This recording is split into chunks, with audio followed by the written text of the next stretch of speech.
Hi, I'm Artie from artieweb.com, breeder of Bichon, Shih Tzus, Poodles, Toy, Tiny, and Teacup. I'd like to show you a couple of techniques that you could utilize to learn how to groom your dog yourself. I prefer to use a shaver over a pair of scissors since it's more difficult for me to injure myself or my pet with a shaver. You can get different size blades and different size extension combs depending on what type of look you're looking for.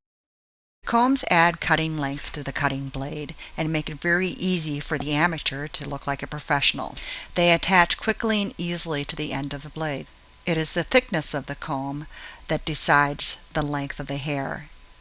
I also like to utilize a smaller shaver called a finishing trimmer for areas that are more sensitive around the face, ears, and paws. Notice the teeth on the blade are much more close together. It is important to keep the teeth of the shaver free of hair, dirt, and debris. So you want to bathe your pooch before starting to do the grooming technique. Also, to periodically turn your shaver off and clean it out with a cleanup tool such as a brush and lubricate the blade so that they don't overheat with the lubricating oil. If you find that your blade is getting warm in temperature, warm to your own skin touch, it's time to stop and clean out the blade and let the blade cool down before you continue. It is possible to burn your dog's skin.